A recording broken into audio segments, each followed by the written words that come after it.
Vamos en este momento a continuar con nuestra clase de liquidación de obras, ¿sí? En este momento entramos de lleno al tema de liquidación y lo primero que vamos a hacer en este momento es explicar el concepto que aparece en el Decreto Supremo 344-2018. Les cuento un poco para entender el panorama. Este concepto de liquidación no existía antiguamente en este decreto, ¿sí? En 2015 apareció y existía el concepto, pero existía a nivel de libros, te cuento, pero no a nivel de ley, ¿no? Y acá lo tenemos. Entonces lo voy a explicar tal y cual se define, de acuerdo a la ley, lo que es una liquidación. Dice, es un cálculo técnico efectuado bajo las condiciones normativas y contractuales aplicables al contrato, que tiene como finalidad, sí, acá viene lo importante, determinar el costo total de contrato. Eso es importantísimo entender eso y entender entonces que hasta el momento en que la liquidación no se realiza, no se conoce el costo total de contrato. Y esto suena algo irónico porque ya se hizo, ya se firmó el contrato y la obra ya concluyó, incluso ya se recepcionó. ¿Sí? En esta etapa, en la etapa de liquidación, se supone que ya se hizo la recepción. Entonces, ¿cómo no voy a conocer cuánto costó la obra? ¿No? En todo caso, les cuento, eso se hace referencia a la ausencia de índices unificados reales durante la ejecución de la obra. Entonces, aún todo se hubiera hecho bien, aunque todas las valorizaciones se hubieran hecho de forma perfecta, sin ningún error, sería imposible tener el valor real, ya que el valor real se necesita tener los índices unificados reales y estos se van a obtener a 2 meses posteriores a la última valorización. Entonces, no se conoce, pues. Es a nivel de liquidación que yo voy a obtener el costo total del contrato. Y acá se establece otro concepto y su saldo económico, ¿sí? Este saldo económico nace a través de la diferencia del costo total que estamos estableciendo menos los pagos efectuados. Ok, ¿qué significa esto, ingeniero? ¿A qué estamos haciendo referencia? Debes entender que cuando tú hagas la liquidación, sí, hasta este momento probablemente no lo habías explicado esto, lo que nosotros hacemos es obtener el costo total. ¿Cómo obtenemos esto? Reconstruyendo todas las valorizaciones desde el principio. Absolutamente todo, incluyendo adicionales, mayores costos directos, mayores gastos generales, deductivos si hubieran. O sea, hacemos una reconstrucción a nivel de cálculo desde el inicio hasta el fin de obra. Y lo hacemos con los índices unificados reales. Entonces es obvio que no va a salir un número diferente.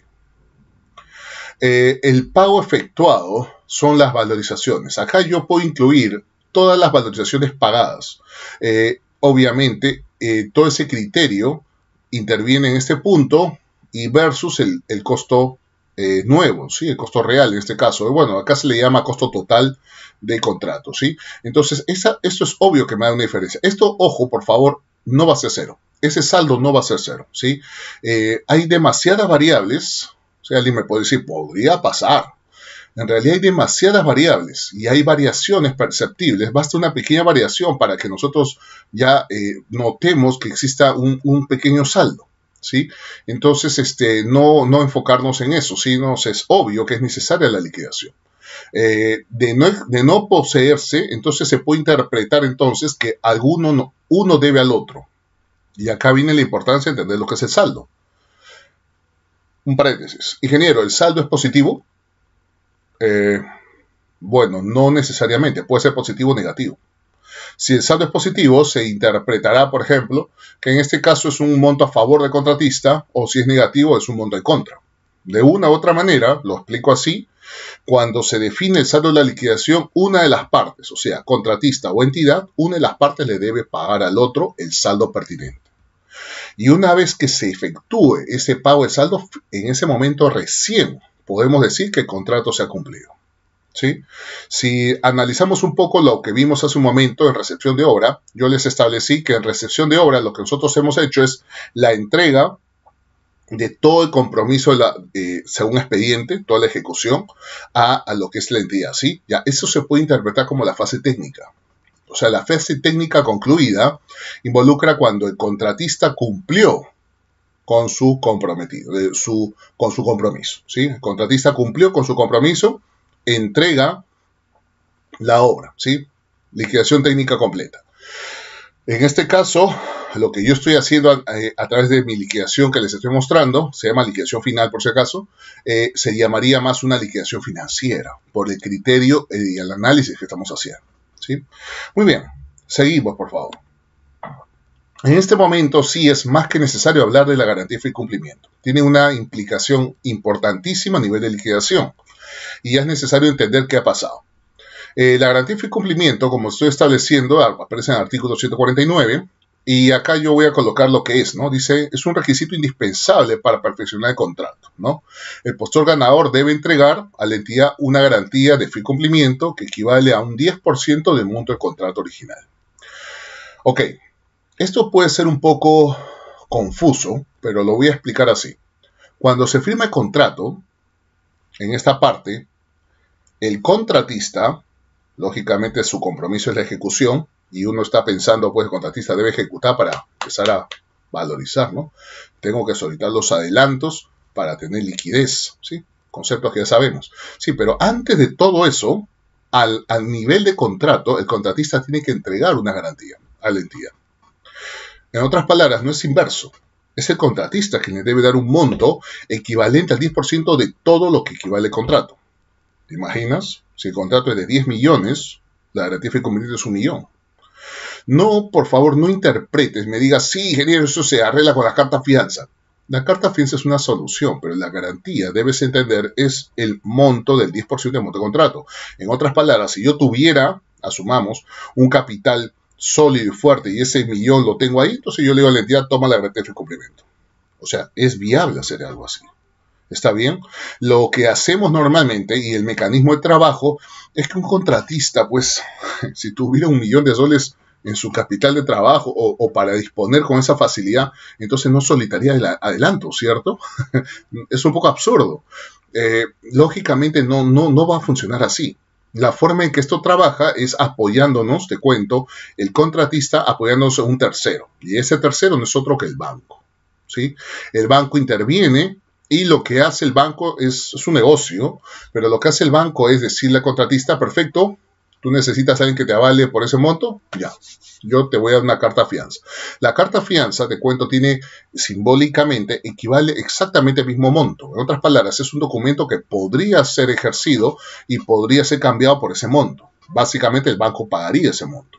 Pero para que el banco entregue esa carta fianza, lógicamente el banco tiene que estar seguro que el contratista puede pagar ello. Y normalmente lo que se hace, te cuento, a nivel de empresa, es tener un capital. Pues, ¿no? Tu capital no solo es el dinero que tú puedes tener en una cuenta, sino también son los bienes que posees, ¿no? Puedes tener un edificio, puedes tener un terreno, puedes tener, como yo le bromeaba a mis alumnos, bueno, ya hace bastante tiempo el Sencico, cuando les enseñábamos, pues, para que ellos fomentar, pues, el negocio de la empresa, ¿no? Ustedes pueden tener su empresa, les bromeamos, le decíamos, la casa de tu viejito, pues, ¿no?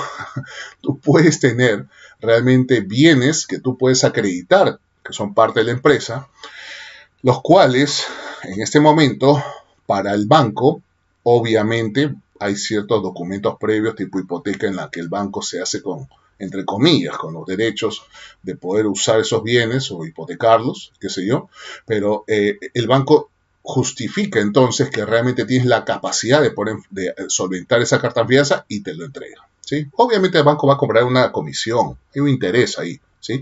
Pero así es como funciona esto. Entonces, eso es la garantía de fe y cumplimiento, 10% del monto de contrato. Dice, esta garantía debe mantenerse vigente hasta la conformidad de la recepción en el caso de bienes y servicios, ¿sí? Y en el caso de obras, hasta el consentimiento de la liquidación final. Es donde estamos en este momento. La garantía de fe y cumplimiento tiene que estar vigente, y esto es algo que lo voy a explicar en este momento, pero tiene que estar vigente hasta la liquidación, hasta que la liquidación quede consentida. Deja un momento, explico eso. ¿Qué significa vigente, ingeniero? Justamente estoy estableciendo el concepto de la carta fianza para explicar esto, pues. Porque cuando se maneja el concepto de carta fianza, te cuento, en realidad tú haces y tramitas las cartas fianza por periodos de tiempo. Y es más, mientras más tiempo la carta fianza esté en poder, o sea, esté circulando, ya sea en la entidad o el contratista, el banco está cobrando una comisión mensual por tiempo, ¿sí? Entonces, debes entender esto, ¿no? Normalmente lo que hace un contratista, pues, no es sacar una carta fianza por 1 año, por 2 años, ¿no? Es sacarlo por un periodo de tiempo manejable. Y lo que va a hacer es, obviamente, actualizarla, ¿sí? Actualizarla, ¿no? Una vez que pasó, pues, 3 meses, pasaron 6 meses, actualiza la carta fianza, ¿sí? Y esta se va actualizando, ¿no? Entonces, la entidad, y acá viene el punto, es la que debe mantener, ¿dónde está la palabra? Acá. La entidad es la que debe mantener vigente esto. ¿Cómo lo hace? Presionando. La entidad, obviamente, dentro de su entorno y su manejo administrativo, pues va a estar pendiente que sus contratistas tengan la vigencia de sus cartas fianza, de sus garantías. Yo tengo anécdotas, anécdotas absurdas en la que he escuchado y he conocido entidades que se han descuidado al extremo de, uno, haber devuelto la garantía de cumplimiento antes de la liquidación, y dos, haber permitido que esta caduque y que nadie se haya preocupado en exigirle al contratista que la mantenga vigente. Yo solo puedo reírme. Ingeniero, ¿por qué pasa eso? Ni siquiera voy a explicarte por qué pasa eso. ¿Sí? Ya esas son cosas que pasan en un país de locos, ¿no? No hay otra explicación. Y bueno, eso no puede pasar en un mundo normal, ¿sí? Se supone que el más interesado es la entidad. Es la entidad la más interesada en mantener esa vigencia. Entonces la entidad va a fiscalizar y va a mover todo lo necesario para presionar al contratista para que él mantenga vigente esta garantía de cumplimiento, ¿sí? ¿Cuándo se le devuelve al contratista esta garantía? Porque se le devuelve, ¿eh? ¿Cuándo se le devuelve? Lógicamente, como entiendes acá, en el consentimiento de la liquidación, lo que estamos viendo en este momento, ¿sí? Muy bien, ya entendimos esto. Ingeniero, ¿y esa garantía para qué está? Es un aval para la entidad. Si el contratista, digamos, llegara a un caso de una multa excesiva, multa por atraso, o si el contratista simplemente, pues, incumple sus funciones generando daño y perjuicio a la entidad, ¿sí? A la entidad, tú sabes, daño y perjuicio a la entidad, entonces esa garantía es la forma en la que la misma entidad puede salvaguardar sus intereses, ¿sí? Frente a al poco compromiso del contratista en ese caso. Sí, entonces realmente la garantía de cumplimiento no es muy común que se ejecuten, pero sí se ejecutan, ¿sí? Hay casos, probablemente ustedes han escuchado, después en el chat me pueden comentar, pero sí, hay casos referentes. Ok, seguimos. Hablemos de lo que es la liquidación de contrato de obra. El contratista va a pasar esto. Primeramente, mil disculpas, estoy en el artículo 209, que justamente es un artículo conocido, ya que toca el tema de liquidación, ¿no? Y lo toca bajo este título, ¿no? Liquidación de contrato de obra. Así que voy a empezar a explicar. Para los que ya conocen esta base legal, en buena hora, les cuento que en la ley antigua habían diferencias. O sea, el cambio normativo del 2018 cambió varios aspectos, pero uno de ellos fue el tema de liquidación, ¿sí? Y es bien importante que entiendas esto, es muy importante que captes lo que te voy a enseñar, porque podría salvar tu vida profesional, ¿sí? Así que préstame atención. El contratista, dice en el orden natural de las cosas, presenta la liquidación debidamente sustentada con la documentación y cálculos detallados. Ok. Podría haber una pregunta de examen, ¿no?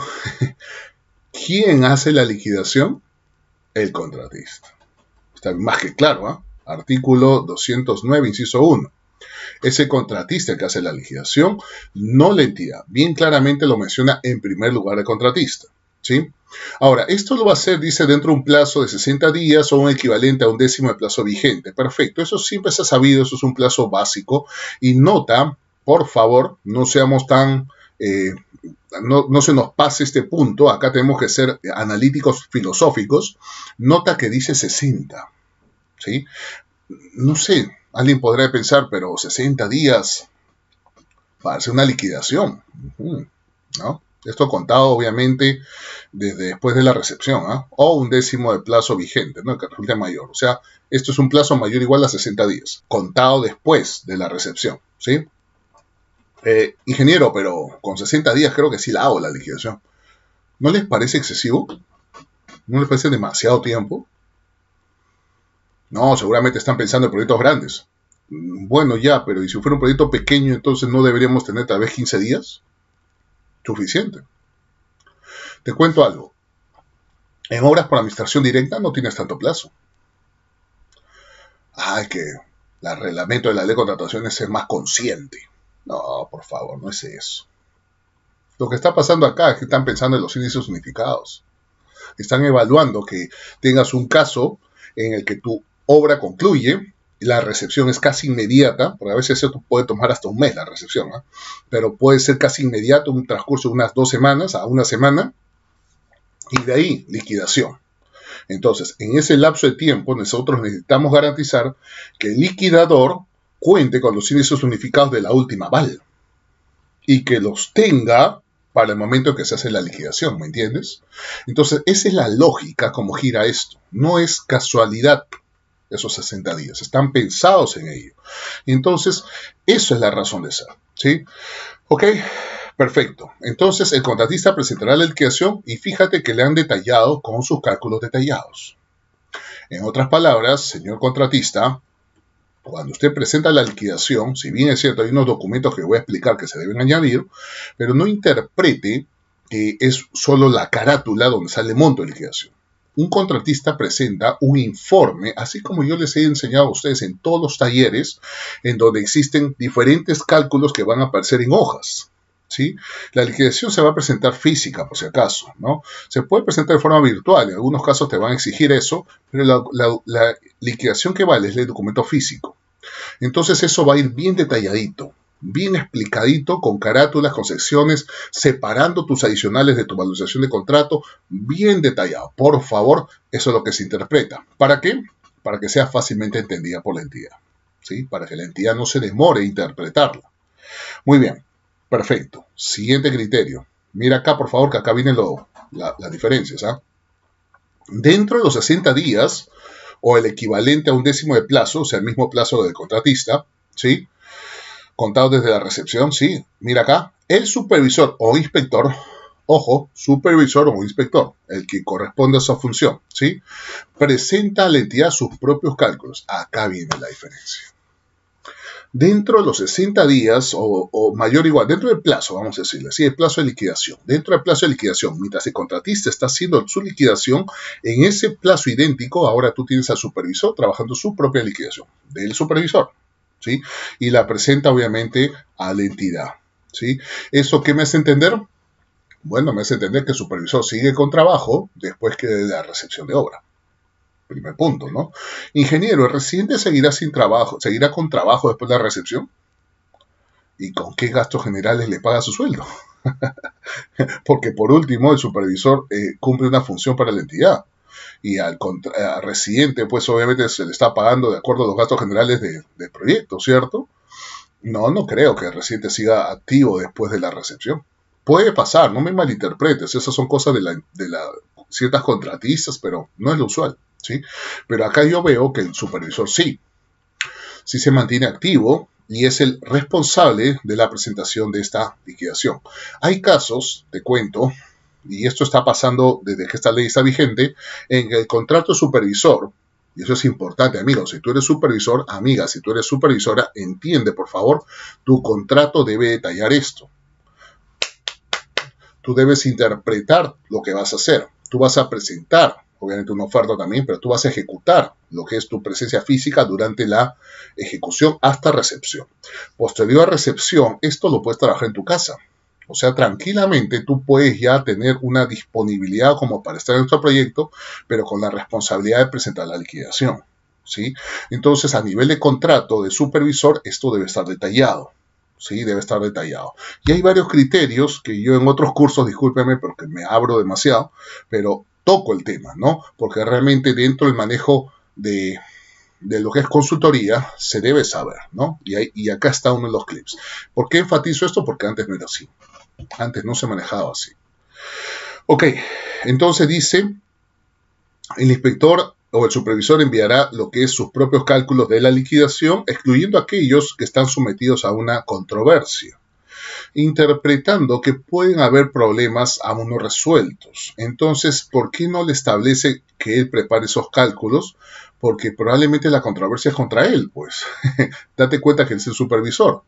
Entonces, el residente ha generado una controversia que podrían ser por metrados no validados, ¿no? Que entonces podría también interpretarse, qué sé yo, no sé, tantas controversias que pueden salir en obra que en este momento podríamos estar en un proceso de arbitraje o algo así.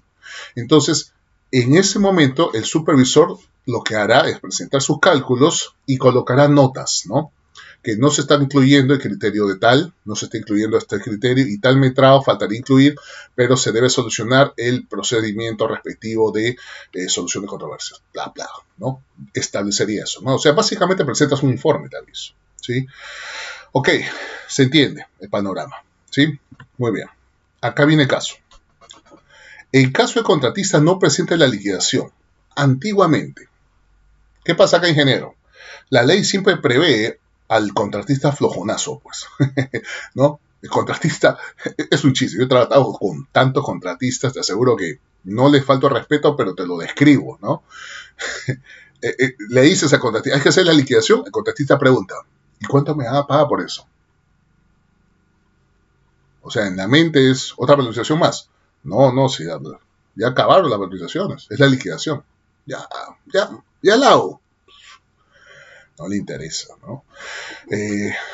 Sí, ya se la mandó a su sobrino para que la vaya trabajando. O sea, no hay un interés, ¿no? Entonces hay casos en que los mismos contratistas simplemente no les interesa hacer la liquidación.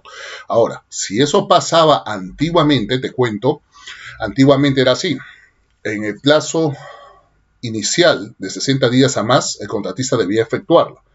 Cumplido este plazo, si el contratista no la había entregado, entonces la entidad en un plazo igual tenía que trabajarla. ¿Me entiendes? O sea, ya tenía 2 meses acá, ahora 2 meses más, ¿sí? Ya tenía 4 meses solo porque el contratista, bueno, no le da la gana hacerlo, ¿sí? En esos casos, esta ley se ha mejorado.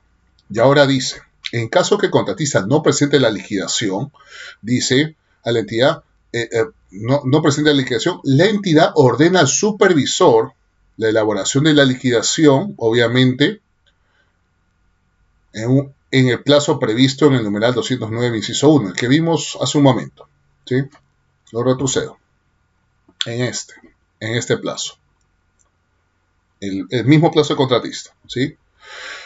Ok, siendo los gastos a cargo del contratista. Perfecto. Escúchame, ¿eh? Entonces, si el contratista no presenta la liquidación, la entidad ahora ya no se hace líos. Simplemente dice, súper, contratista, se le cumplió el plazo. Tu liquidación. Acá está. Perfecto. Los gastos sujetos a tu consultoría en la preparación de esta liquidación, se le incluimos en la liquidación ahora del contratista. O sea, el contratista en la liquidación va a salir todo lo que tiene que haber ejecutado, qué sé yo, por ahí se le debe sumar una multa, ya, pero asígnale ahora también los gastos de liquidación. O sea, eso también va en su contra, ¿sí? Ojo, en todo este proceso no se le ha devuelto la garantía de cumplimiento, porque si el contratista no quisiera pagar, la entidad tampoco se hace líos. Simplemente coge la garantía y le da su vuelto, ¿no? Toma tu vuelto. Te quedaron 20 soles, llévate. Algo así. Por consecuencia, esta ley es mucho más efectiva, ya que en lugar de perder 4 meses, perdemos 2. No, es muy, muy eficiente. Es algo que sinceramente es tan simple, pero simplemente no se les había ocurrido hace años. Y bueno, hay que aplaudir pues la iniciativa, ¿no?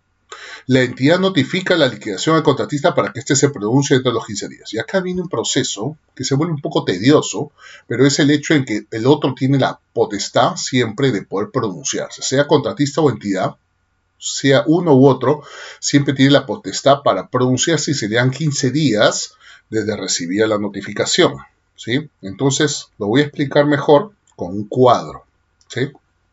Con este cuadrito voy a explicar el proceso para que entendamos cómo funciona esto, o cómo es ahora, por si acaso. Ok, lo primero que debes entender es que existe la recepción de obra, ¿sí? Si no hay recepción y no hay acta, entonces no pasa nada, no estaríamos hablando absolutamente nada. Hay un plazo de 1/10 de plazo vigente o 60 días, y fíjate que es el que resulte mayor de estos, ¿sí? Este plazo, vuelvo a decir, es mayor o igual a 60 días, ¿sí? Para que el contratista presente su liquidación detallada, ¿sí? Ahora, De la misma manera, en el mismo plazo, el supervisor tiene que presentar sus propios cálculos. No se le llama liquidación en este momento, se le llama cálculos. ¿Está bien? Si por A o B, ya me has entendido, si por A o B la contratista no presenta su liquidación, entonces al supervisor, que en el mismo plazo ya tiene sus propios cálculos detallados, ahora se le dice, prepárame la liquidación. ¿Cómo es eso, ingeniero? Bueno, ya completa. Lo que te haya faltado, cualquier controversia ausente, inclúyela y al mismo tiempo auméntale los gastos. Por ejemplo, vamos a decir que el gasto de la liquidación le asignamos un monto, ya 7.000 soles. Ya, anéxale ahora por gastos de liquidación al contratista que nos debe 7.000 frente a cualquier cosa. El contratista en estas situaciones, mutis, no puedes ni llorar, aceptar nomás porque obviamente estás en falta, ¿sí? Ingeniero, y de forma tan abusiva la entidad puede ponerle cualquier monto. Se supone que hay costos de mercado, ¿no? Y esto se maneja, pero aún así estos costos de mercado pueden ser variables, ¿no? Pueden ir de un pico a otro pico, ¿no? Los baratitos que te cobran 1.000 soles en la esquina, con los consultores que te van a cobrar tus 10.000 soles, ¿no? Entonces la entidad, pues obviamente va a incluirse sus criterios siempre a los más altos, ¿no? Y frente a eso, pues no hay ningún tipo de queja o reclamo frente a lo que es la realización de esa liquidación. Muy bien, una vez presentada la liquidación, vas a tener esta secuencia que te la voy a explicar de esta manera, ¿sí? Cada una de las partes tiene derecho a pronunciarse. Por ejemplo, si inicialmente el contratista presenta la liquidación, entonces tú vas a notar que la entidad tiene derecho a pronunciarse. Pronunciarse significa manifestar su desacuerdo. O sea, la contratista presentó la liquidación en ese plazo, la entidad se pronuncia indicando está mal tu liquidación, ¿sí? Ese pronunciamiento es una información escrita, por si acaso, ¿sí? Oficial, o sea, es un documento escrito. No es una llamada ni un mail, ¿sí? Es un documento. Entonces se le notifica y una vez uno se pronuncia, la contraparte tiene un tiempo similar para pronunciarse, ¿no? Si la entidad se pronunció, pues la contratista puede pronunciarse en 15 días, respectivamente. Y luego otra vez la entidad puede pronunciarse en 15 días más. Y pueden estar jugando un ping-pong, ¿no? ¿No? Llévala tú, la tienes tú. O sea, se pasan. Lógicamente, esto va a concluir con cuando cualquiera de las dos partes, obviamente, someta a arbitraje. Lo explico así.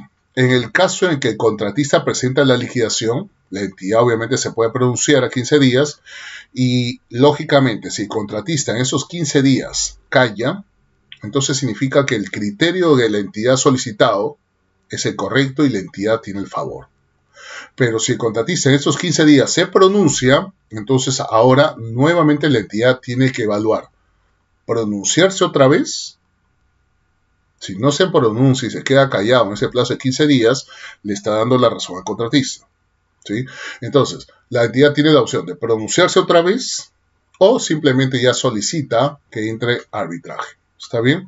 Y si hubiera sido al revés, en el que la entidad le presenta la liquidación, porque el supervisor la hizo y el flojonazo contratista no la hizo o algo así, entonces el contratista se puede pronunciar. El contratista se pronuncia y dice, está bien, acepto que no tuve tiempo para hacer la liquidación, está bien, pero no me vas a presentar un cálculo pues tan malo. No es así. Entonces, la entidad tiene que esperar 15 días para volverse a pronunciar, no, en ese lapso de tiempo, volverse a pronunciar, y si calla, le da la razón al contratista, ¿sí? Pero asumamos que la entidad se pronuncia, ¿no? Dice, no, el cálculo del supervisor es correcto, por consecuencia, nosotros afirmamos que ese valor es real. Entonces, la contratista ahora tendría otra vez ese plazo para pronunciarse, ¿sí? O, si él desea, solicitar que intervenga arbitraje, ¿no? Que una controversia. Las soluciones a nivel de liquidación, las controversias a niveles de liquidación se solucionan obviamente con arbitraje, ¿sí? Es lo más práctico. Muy bien, seguimos.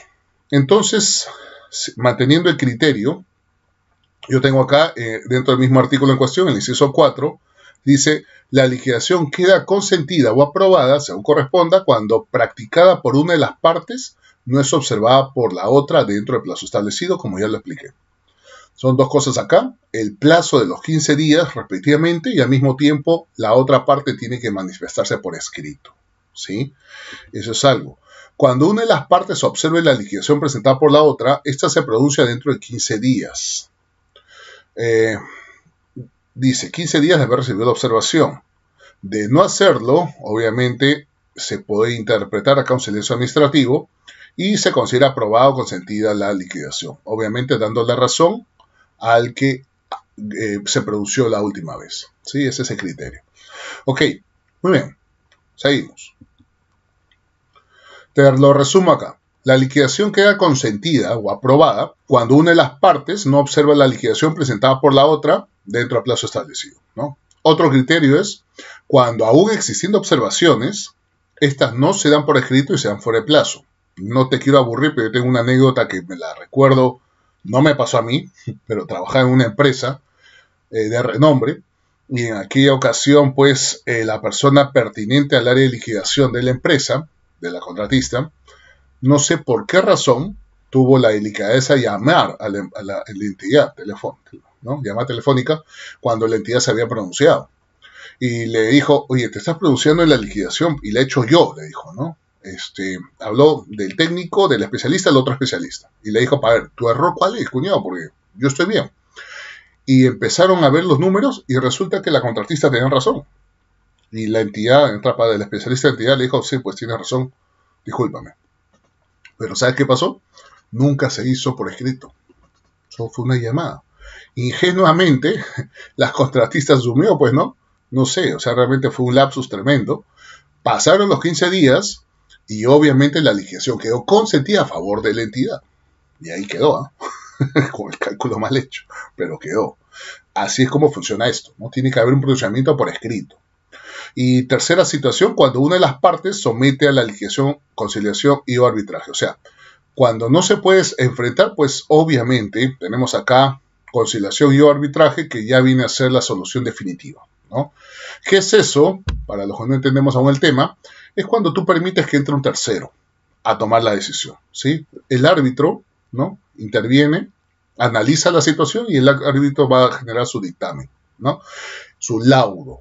Y frente a eso, ya pues no hay nada más que hacer, ¿no? Ya quedó por manifiesto. Muy bien.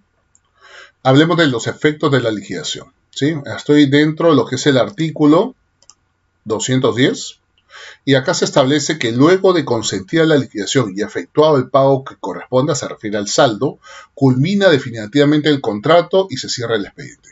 Esto es lo que nosotros llamamos cierre de proyecto, ¿sí? Es la fase en la de una manera simbólica se está diciendo se cierra el expediente, dando a entender que se terminó todo.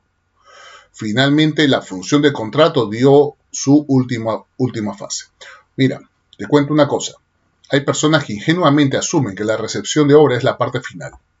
La recepción de obra es solo la mitad del problema, ¿sí? Mientras no se defina la parte financiera, lógicamente el contrato sigue activo, te cuento, ¿sí? Y hay ciertas situaciones legales que podrían afectarnos. Lo más sano siempre es definir la liquidación lo más pronto posible para poder lograr que se cierre el expediente respectivo. De esa manera, y es en este momento en que se le devuelve al contratista su garantía de cumplimiento y el contratista de una manera contractual ya no tiene ningún tipo de problema con la entidad, ¿no?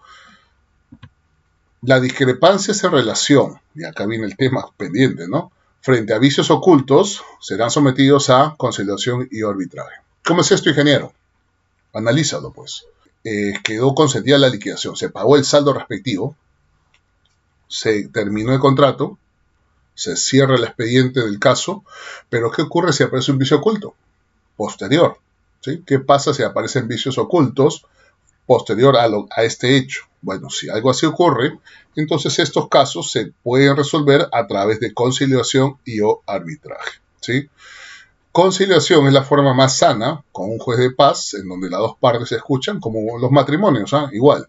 Y arbitraje, pues es el caso más definitivo, en el que ya existe un árbitro o una junta de árbitros, los cuales se van a encargar de evaluar la situación y tomar una decisión, ¿sí? Ese es el criterio. Ok, entonces el objetivo de la liquidación es lograr el cierre del expediente. ¿sí? Muy bien, vamos a hablar en este momento de los documentos que se adjuntan en la liquidación. Esto es importante, hay varias cosas que debemos definir acá. Hay otros documentos que pueden estar sujetos a ciertos criterios de la misma municipalidad o del mismo gobierno regional o provincial donde estés trabajando. Pero en este caso te cuento, estos son los documentos que te voy a detallar que aparecen en el reglamento de la ley de contrataciones. ¿Está bien? O sea, demos a estos mayor énfasis porque los otros acompañan, estos son obligatorios. ¿Sí? Entonces empiezo a explicarte estos documentos, ¿no? Obviamente voy a hablar, acá lo establezco, del concepto de la memoria ejecutiva valorizada o la declaratoria de fábrica. Ok, empecemos, ¿no? Declaratoria de fábrica o memoria ejecutiva valorizada, y fíjate que es el artículo 211 de lo que estamos haciendo, ¿no? Manteniendo la continuidad. Dice, con la liquidación el contratista entrega a la entidad, y acá viene una parte importantísima, lo que son los famosos planos post-construcción, ¿sí? O planos replanteados.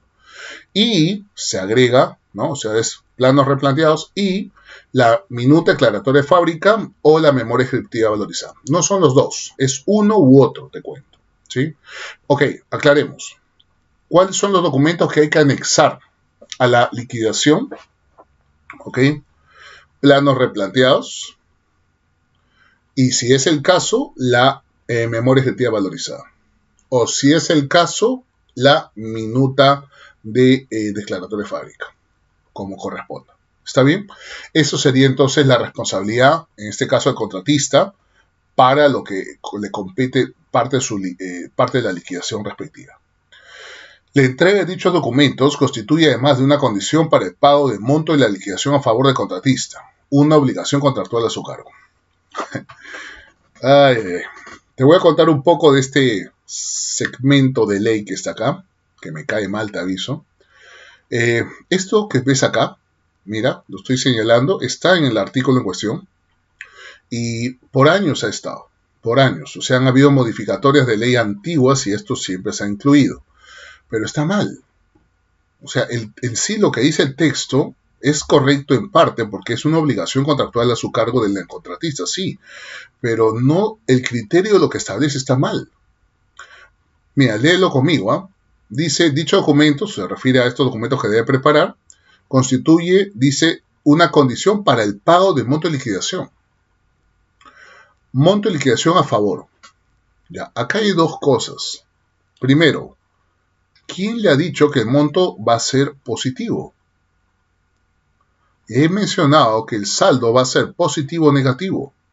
Es más, si tenemos a un tipo de contratista que realmente ha manejado mal las cosas y tiene atrasos y tiene un montón de situaciones pendientes, es muy probable que se tengan que incluir criterios que hagan que el contratista deba dinero. ¿Sí? Entonces, no se le va a pagar eso. Pues entonces yo como contratista vivo, ¿no? Clásico criollo peruano, digo, ya, esta es una condición, entonces no los entrego, pues. Así ya no tengo que pagar la deuda. Por favor, está mal estructurado, ¿sí? Y otra cosa, ¿y qué ocurre si ese monto a favor resulta ser, por ejemplo, no sé, 12 soles? Ya, pues un contratista dice, tengo que hacer los planos replanteados, que no los he hecho. Tengo que hacer la minuta declaratoria por 12 soles. Guárdatelo. Yo interpreto eso, ¿no? No está bien estructurado, es absurdo. El hecho de que se genere una liquidación no va a dar una compensación al contratista. Lo que dice al final es correcto, es una obligación contractual a su cargo, ¿sí? Es más, el único mérito que tiene el contratista siempre en liquidación es la garantía de cumplimiento, lo único que él aspira a recibir, que le devuelvan. ¿Sí? Entonces, debería haberse estructurado de esa manera. Bueno, te lo menciono como un comentario en mi parte. Y bueno, para que sepas interpretar mejor esto, ¿sí? Ok, perfecto. Dice, ¿no? La declaratoria de fábrica se otorga conforme a lo dispuesto de ley en la materia. La presentación de la declaratoria de fábrica es mediante escritura pública, es opcional, lógicamente, porque eso ya es responsabilidad de lo que hace la misma institución, la misma entidad. Ok, básicamente, estos documentos que lo voy a explicar de acá a un momento, tienen que ser, sobre todo declaratoria de fábrica en función de lo que establece esto, ¿no? Hay ciertos criterios mínimos que deben aparecer, pero en sí lo que viene a ser la escritura pública ya es otra cuestión, ¿no? Ya es algo que ya, o mejor dicho, el proceso, estoy hablando de lo que es el proceso ya competente al procedimiento administrativo, ya no le va a encajar pues al contratista, ¿sí? Entonces, eso se puede aclarar. Acá lo pongo como, la ley lo pone como que es opcional, interpretando que puede haber contratos que sí establezcan que el contratista tenga que presentar eso, ¿sí? Puede pasar. Entonces, si esa situación ocurre, pues el contratista tendría que llegar hasta lo que vendría a ser la preparación de la escritura pública, ¿sí? Pero lo normal no es eso, ¿sí? Lo normal es presentar el documento simplemente donde aparece toda la información resumida que mantiene la misma declaratoria de fábrica. Ok, pregunta clásica. ¿Cuándo se presenta una memoria ejecutiva valorizada o cuándo una declaratoria de fábrica? ¿Cuándo va uno? ¿Cuándo va el otro? ¿No? ¿Cuál es la diferencia? Y te lo voy a explicar de una manera bien interesante. Me estoy sujetando al reglamento de una ley, 27.657, que es la famosa ley de regularización de edificaciones dentro del proceso de lo que es la declaratoria de fábrica, ¿no? Ok, esta ley pues está en internet, la puedes ubicar. Yo me estoy basando acá al principio. Y dice, ¿no? Todas las obras de edificaciones inscribibles en registros públicos deben contar con una minuta declaratoria de fábrica.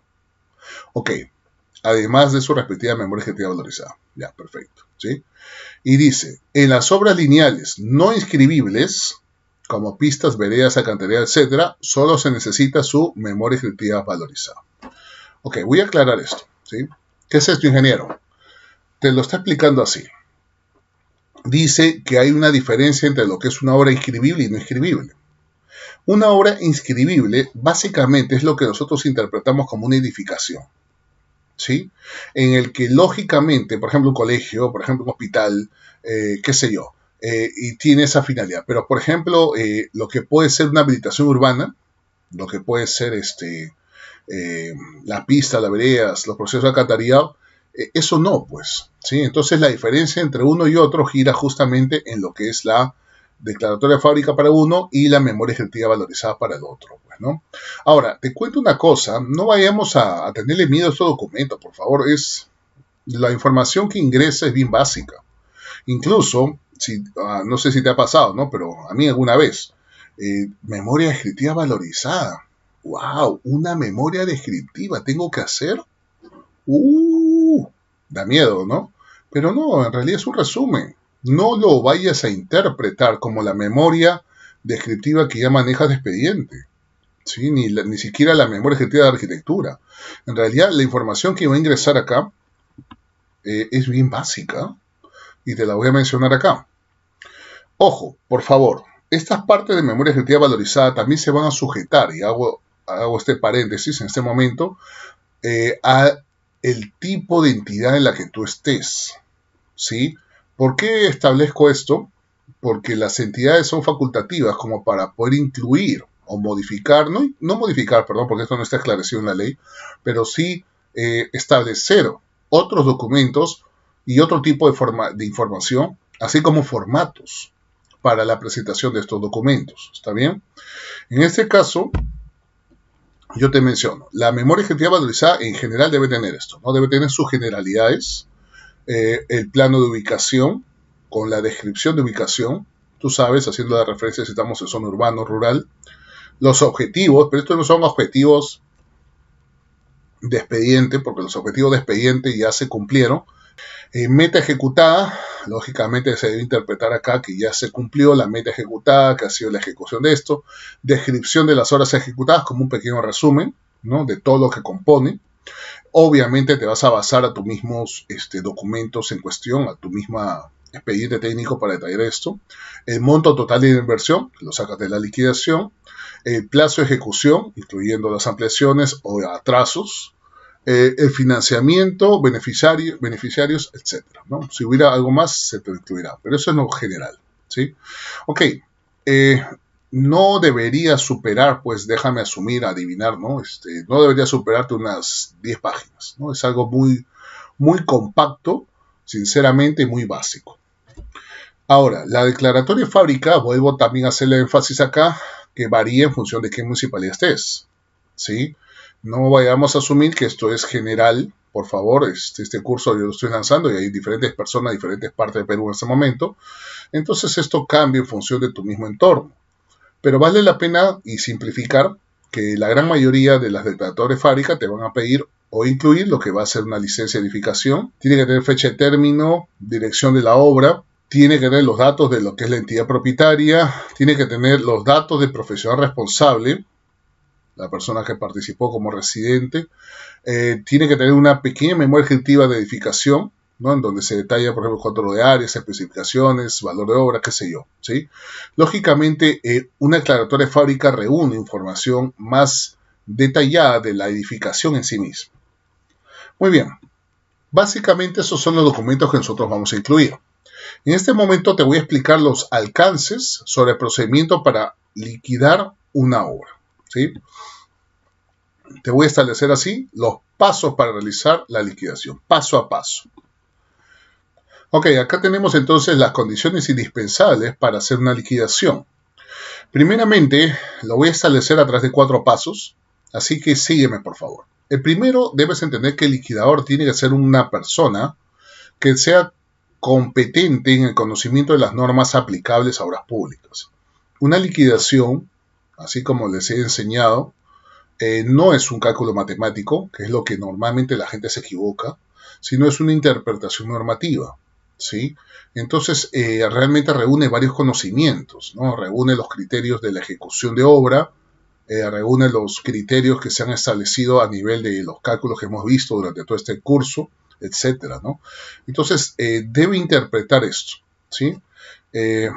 Otro punto que yo lo voy a establecer como una primera acción es que lo que hacemos a nivel de liquidación es buscar los documentos técnicos legales. Estos documentos técnicos legales administrativos, documentos técnicos legales administrativos los requerimos. ¿Cuáles son? Ojo, a ver, lo voy a explicar así.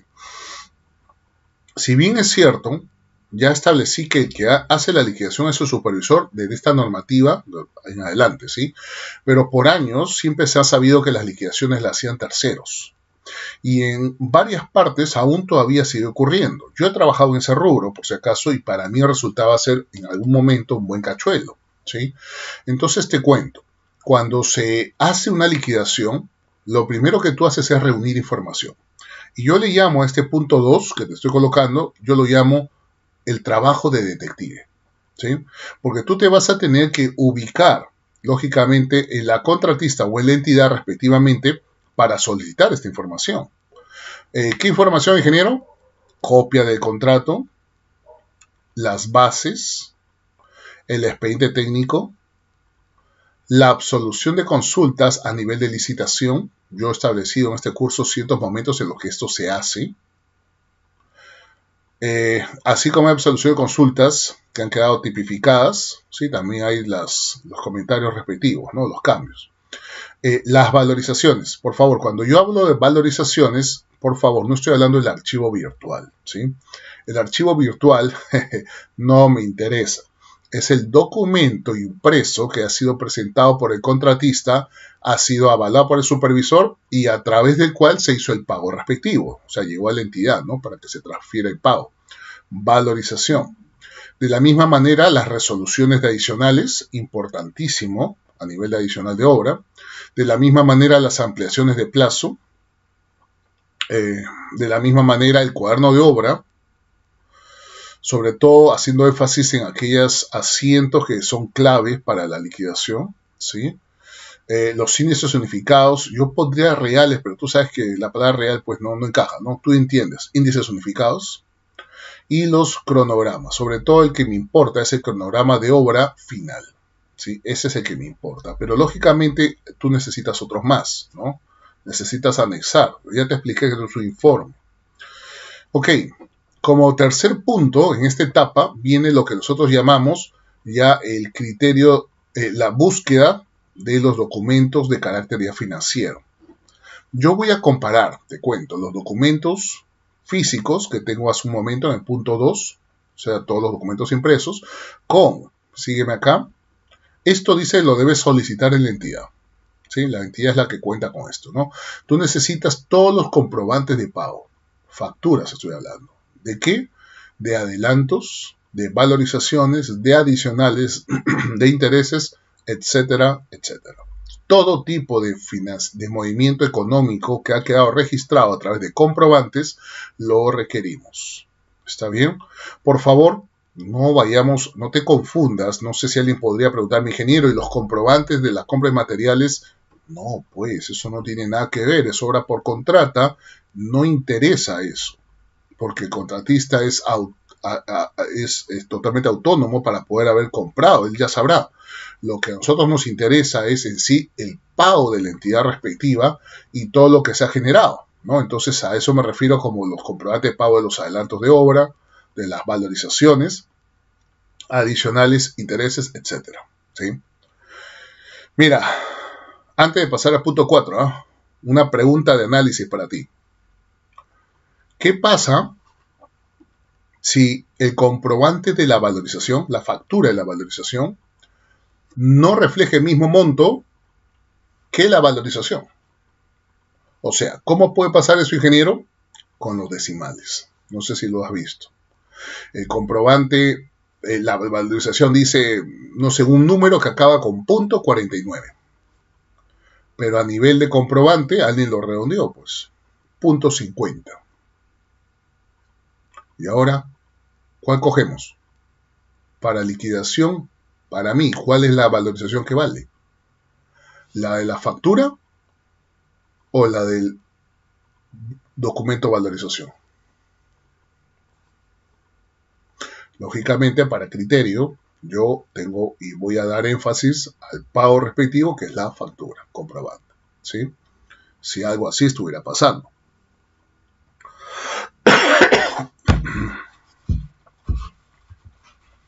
Ok, perfecto. Siguiente, punto 4. Debemos tener conocimiento de los procedimientos técnicos para reformular y evaluar, lógicamente, todos los criterios que ya los he enseñado, que son valorizaciones, amortizaciones, deducciones de reajuste, cronogramas, comparación de reajustes, cálculo de intereses, etcétera, ¿no? Todos los criterios en general se debe reconocer, ¿no? Esas son las fases, ¿no?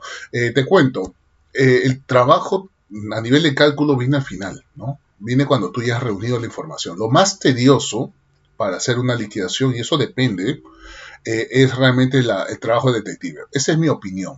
Cuando yo he trabajado era eso, porque me involucraba estar contactando a la secretaria, molestando a cada rato, yendo en persona, y peor cuando estaba fuera de Lima, ¿no? De mi zona, ¿no? Entonces, realmente tenía que hacer un viaje y asegurarme que sea efectivo, ¿no? Y que traiga toda la información, porque si no, ¿cómo lo iba a sustentar? Entonces, realmente para mí lo más molesto es el punto 2 y 3. El cálculo es algo que lo vas a hacer tranquilamente desde tu casa, una semana o menos, tal vez, y ya tienes todo. Muy bien, seguimos.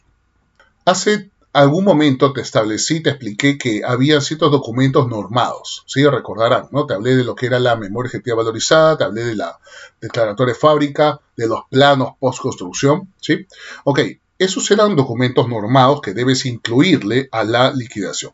Pero ahora te voy a hablar de algunos documentos que por sentido común y criterio, esto no está establecido en algún lugar por escrito, sino uno interpreta, debes tú ubicar y obtener, ¿sí? Estos documentos, te cuento, y los paso a detallar en este momento, son bastante extensos, así que obsérvalo, ¿sí? El primero de ellos es el contrato de obra. Lo pongo número 1 porque es el más importante, ya que el contrato de obra va a establecer si fue suma alzada o si fue a precios unitarios. También los contratos de obra se les anexan formatos de hojas o anexos de contrato. Por ejemplo, en los contratos de a precios unitarios, y hoy en día en el contrato de suma alzada también se debe anexar el desagregado de partidas con sus costos unitarios. Entonces, esos criterios yo los necesito, ¿sí? Si es posible, contar el original y sacarle copia, ya que yo no voy a manejar el original, ¿no? Eso ya lo mantiene la entidad, pero sí necesito la copia del original. Otra cosa que necesito son las fórmulas polinómicas de expediente. Sería genial que el contratista o que se haya generado las fórmulas polinómicas del presupuesto ofertado, pero eso no pasó. Nosotros trabajamos con la del expediente y las necesitamos. ¿Sí? Por favor, no necesito, cuando digo fórmula polinómica, no estoy hablando del archivo virtual del S10, no, estoy hablando de la presentación del expediente técnico fórmula polinómica, ¿sí? Una hoja 4 para cada una. Necesito lo que se llama el control valorable, o en otras palabras, el récord de pago de las valorizaciones y adelantos. Esto yo lo voy a obtener obviamente a través de lo que es la información impresa de los documentos y al mismo tiempo pues de la parte financiera como comprobantes, ¿no? Resoluciones adicionales, ¿sí? Deductivos no hay resolución, debería pero no hay. Resoluciones de ampliaciones de plazo. Y fíjate, calendario de avances de obra firmado al inicio, a la firma de contrato, ¿no? Que es el que presentó. A veces este cronograma, porque a veces hay ciertos problemas para el inicio de obra, a veces tiene que ser actualizado. Y acá te pongo el caso, si fuera, lo que es el cronograma de obra actualizado a la fecha de inicio oficial de obra. Si hubiera, ¿no? Si no usas el anterior, el que ya mencioné. Y por último, el que realmente me va a servir para los cálculos, es el cronograma de obra vigente, el que tiene todas las ampliaciones de obra aprobadas, ¿sí? Ese es el que me interesa. ¿Ok? Entonces yo, ingeniero, tú me dirás, ¿y para qué usted quiere los otros? Lo que pasa es que cuando tú haces un informe de liquidación, tú estás contando una historia y necesitas presentar los documentos anteriores, ¿sí? Entonces siempre es bueno incluirlos, te cuento. Es necesario. El punto 10. Tengo que presentar la solicitud del contratista del adelanto directo. Esto se hizo antes del contrato, obviamente. Y, lógicamente, el respectivo comprobante de pago del adelanto, ¿no? Si yo tengo que se solicitó el 10%, entonces la solicitud respectiva y anexar ahí lo que es su comprobante de pago, dándole fe que ese pago se dio. De la misma manera, la solicitud del contratista de los adelantos materiales, ¿no? Tú ya me has seguido con estos casos. Y esto también con los comprobantes de pago de los respectivos adelantos de materiales. ¿Está bien? También necesito incluir lo que son las valorizaciones tramitadas, ¿no? Mensuales de obra, adicionales, toda valorización. Valorización de obra, valorización adicional, de mayores gastos generales, intereses, etc. Todas las valorizaciones con sus comprobantes de pago. Necesito el acta de entrega de terreno. Yo sé que en cuaderno de obra se menciona. Sí, necesitamos la copia de esto, ¿sí? Necesito la copia de las anotaciones de cuaderno de obra donde se verifica, y esto es importantísimo, el inicio real, inicio oficial, la solicitud de la recepción de residente, ¿no? De haber concluido la obra, tú sabes, para lo que es establecer. Uno es para establecer lo que es el tiempo de duración, ¿verdad?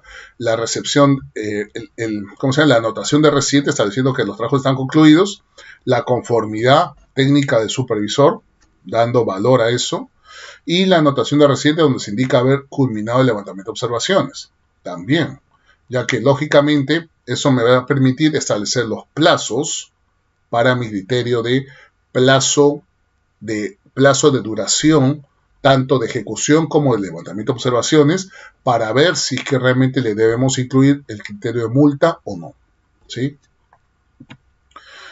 Otro punto es la resolución de nombramiento del comité de recepción, ¿sí? Necesario. Otro es el documento de la entidad mediante el cual comunica el comité de recepción la fecha de recepción de la obra, ¿sí? Esos son documentos que se van a anexar, pero el más importante, obviamente, bueno, acta de observaciones, levantamiento de observaciones, es el acta de recepción, ¿sí? El acta de recepción tiene que ir, y estos son los documentos que la preceden, ¿sí? El acta de recepción a nivel de liquidación es importantísimo. A mí me han hecho preguntas. Ingeniero, me dicen, ¿qué pasa si yo hago una liquidación y no está el acta de recepción? Y me dicen, ¿no? Me cuentan casos. Ingeniero, lo que pasa es que eso está ocurriendo. Se está haciendo la liquidación, o ya se hizo la liquidación, pero aún ahora no fue recepcionada. Me estás hablando de un absurdo completo. O sea, ¿cómo voy a validar la liquidación? ¿Cómo presentar una liquidación sin recepción? Es absurdo de por sí. ¿Está bien? Debemos entender ese tipo de cosas. La liquidación continúa la recepción. Muy bien. Otro punto que quiero tocar con ustedes es el concepto de lo que es el monto contractual autorizado, ¿sí? Estos conceptos son un poquito tediosos, pero sin embargo te cuento, en su momento nos van a dar un sentido común, ¿no? El monto contractual autorizado es básicamente lo que yo llamo el monto total de obra, ¿sí? Es el cálculo que tú haces a nivel de liquidación para obtener el monto total de obra. Acá tú vas a hacer lo siguiente. Tú vas a tener y analizar el monto de contrato, que es las valorizaciones en sí. ¿Cómo es esto, ingeniero? Todas las valorizaciones que dan lugar al costo del contrato, ¿no? Si esa suma es A, acá se justifica. También necesitamos los adicionales aprobados, necesitamos deductivos, y los criterios de adicional y deductivo, obviamente, con la visión de anexo, pero uno positivo y otro negativo, ¿sí? O sea, monto de las valorizaciones, ¿sí? De obra, más adicionales, menos deductivos, ¿está bien? Ok, y acá viene, más reajustes de obra del contrato principal, más, y más reajustes de obra de los adicionales. Los adicionales también se les va a calcular su reajuste, ¿sí? A esto, si existieran más los mayores costos directos y más los mayores gastos generales. Si existieran, cada uno se establece. Y más se suma los intereses por la demora en pago de las valorizaciones. ¿Está bien? Si alguien me está diciendo, ingeniero, disculpe, pero ¿dónde se coloca la deducción de reajuste que no corresponde?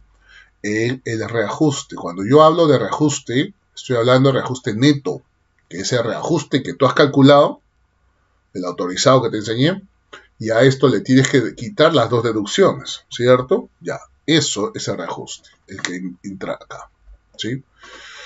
Muy bien, perfecto. Algo así es lo que tú verías. Este formato aún no lo he mostrado, lo voy a mostrar con ustedes en mi último taller, pero este es el formato clásico de liquidación, el resumen total, en el que yo establezco obviamente mi criterio de autorizado versus el pagado, y el pagado es la valorización, es pagada, pues, ¿no? Y el autorizado es lo que yo estoy haciendo. Este es mi trabajo. Esta es la síntesis de toda mi liquidación, en donde yo voy mostrándote monto de contrato, los reajustes, en este caso hay daños y perjuicios, intereses, mayores gastos generales, etcétera, ¿no? Es la forma, ¿no? Ingeniero, ¿y qué hay que darnos cuenta? Bueno, fíjate que el IGB está abajo, ¿eh? Abajo de todo el criterio, ¿no? Y me da un total, ya con IGB, ¿sí? Yo obviamente voy a comparar este valor con todos los valores pagados. Y la respectiva diferencia de estos me da el saldo de liquidación y acabé, ¿sí? Eso es el trabajo en sí mismo. Antes de poder acabar esta clase, quiero finalizar dándoles este concepto, lo que es una liquidación de cuentas, ¿sí? Una liquidación de cuentas se contrasta con lo que es la liquidación final. Son conceptos, probablemente si estás escuchando y no entiendes es que necesitas entender estos conceptos. Estos conceptos son de horas por contrato, te aviso, ¿sí? No de administración directa. Ok, expliquemos. Primeramente te doy los dos conceptos, liquidación de cuentas y liquidación final, ¿sí? Voy a empezar, por favor, ayúdame con este capricho, ¿sí? Voy a empezar por el final, por el último, liquidación final. Se le llama liquidación final cuando se trata de una obra terminada, la cual culminó en su plazo o fuera de su plazo. O sea, no interesa, pero la obra acabó. Por ejemplo, se llama liquidación final a todo lo que nosotros estamos en este momento trabajando, en el que se interpreta que el contratista empezó la obra y acabó la obra, ¿sí? Y obviamente existe, mírame, el acta de recepción de obra. ¿Está bien? Una liquidación final es lo que estamos estudiando, ¿sí? Es una liquidación que interpreta el proceso normal, que hay una acta de recepción. Ok, ahora sí, vayamos a una liquidación de cuentas. ¿Qué es una liquidación de cuentas? Es aquella liquidación de obra que corresponde a una obra no terminada por tratarse de una resolución de contrato. En otras palabras, había una situación desagradable en la que el contratista le han dado su patada en el trasero y ¡pah! No fuera de acá. Puede haber muchas situaciones, no una, hay muchas situaciones que degeneren en una resolución de contrato. Todas ellas están vinculadas a que el contratista incumplió el contrato de obra, ¿sí? Puede ser por el plazo, puede ser por seguridad, puede ser por ética, puede haber muchas cosas, ¿ok? Pero una resolución de contrato significa que el contratista no va a acabar la obra, pues. No la va a ejecutar. La avanzó hasta una parte, como en la foto que te la muestro acá. Imagínate, ¿no? Parece un dibujo animado, un puente que ahí lo dejaron. Ingeniero, ¿y qué pasa después? Obviamente, una vez que se hace una resolución de contrato, pues la entidad va a buscar a otra contratista para que la acabe la obra. ¿Está bien? Pero la primera, ¿cómo quedan las cosas? Ingeniero, pero el contratista número uno, hay que hacerle una liquidación. Pero claro, ¿no? Piensa, pues. ¿Todas las valorizaciones de contratista número uno no se han hecho acaso con índices unificados asumidos? Sí, ¿no? No, ingeniero, pero de la obra, el contratista solo llegó al 70%. Sí, pues, pero ha avanzado ese 70% con valorizaciones y esas valorizaciones no son reales. Tiene que hacerse una liquidación. Pero a eso no se le llama liquidación final, se llama liquidación de cuentas. Ingeniero, ¿y hay acta de recepción? No, pues como el acta de recepción. El acta de recepción es cuando la obra concluye. Al final hay acta de recepción. En este momento no va a haber. En este momento hay un inventario. Y nosotros llamamos a eso a un acta de constatación física e inventario. Te cuento, cuando se hace una liquidación, cuando se hace una resolución de contrato, obviamente hay un proceso, es desagradable esas experiencias, ¿no? Hay un proceso en el que la misma entidad se queda con el contratista, ¿no? Porque el contratista obviamente no va a poder ingresar a esa obra, es retirado de ello, pero el contratista tiene que primero llevarse lo que le corresponde y segundo mostrar todo lo que ha avanzado. Entonces en ese momento hay un proceso de inventario respectivo, en el que se verifica todo el avance físico del contratista, ¿no? Que debe obviamente coincidir con los metrados ejecutados que le ha valorizado o que quiere valorizar, su último mes, pues, ¿no? Y al mismo tiempo van a haber, por ejemplo, materiales en cancha. Van a haber situaciones que, no sé, que son parte del proyecto. Todo lo que le compete a la entidad y todo lo que es de la entidad se queda en obra. Y se le va a pagar al contratista por ello. Todo lo que no le corresponde a la entidad y que no es parte del proyecto, para la calle con el contratista. Para la calle. Se va. ¿Sí? Eso es un inventario, una constatación física y esto te genera un acta. Esa acta va a ser necesaria para sostener el concepto de una liquidación de cuentas. Tal vez alguien en ese momento me dice, ¿cómo se hace una liquidación de cuentas, ingeniero? Ingeniero, usted nos va a enseñar, la clásica, ¿no? Usted nos va a enseñar. Una liquidación de cuentas es igual que una liquidación final, es el mismo criterio. Pero ingeniero, ¿cómo se hace? Pues porque no hay metrado hasta el 100%. No, pues. Simplemente te sujetas hasta donde se ha avanzado. Y lo que vas a hacer es evaluar todo lo que se ha cubierto, ¿no? Y eso te va a dar un monto, obviamente, como me has visto, un monto total, y se va a comparar con los montos pagados, y va a haber un saldo. No te olvides que ese contratista número uno también tiene una carta de cumplimiento. Y lo que ese contratista quiere ahora es recuperarla. Entonces, en esa liquidación de cuentas, ¿qué se va a establecer? Se va a establecer, ya te expliqué, los montos total, los criterios, pero también se va a establecer, por ejemplo, el criterio de la multa. Yo con ustedes voy a tener un taller final y les voy a dar los formatos o los criterios, cómo se hace para calcular la multa. Va a haber el criterio de la multa, ¿sí? Entonces, todo se evalúa, ¿no? De tal manera que el contratista, a nivel de su liquidación de cuentas, el contratista se le da la liquidación de cuentas y se le dice, pues no, señor, usted está debiendo a la entidad, no se le va a pagar nada. Usted está debiendo, de acuerdo a los criterios de atraso, etcétera, 25.000 soles. Por favor, notifica a la entidad en el transcurso de 3 días, 5 días, lo que se vea, porque eso no está establecido. Notifica a la entidad cuándo va a pagar el caso. Caso contrario, nosotros vamos a ejecutar la garantía de cumplimiento. Se lo envían por escrito, bien simpático. ¿No? Entonces el contratista evalúa, pues, ¿no? Ya sabe su realidad, ¿sí? Ok, eso entonces es el último concepto que te quería explicar con respecto a esto, ¿no? Una liquidación, te la puedo mostrar en este gráfico, está un poquito simplón, pero fíjate, esta es una liquidación final de contrato que se puede apreciar, ¿no? Acá tengo, mira lo que es el concepto de autorizado versus pagado, ¿sí? Y en este caso yo aprecio, mira, los montos de contrato principal y todos los criterios que están entrando, el IGB, igual su contraparte que se ha pagado, ¿no?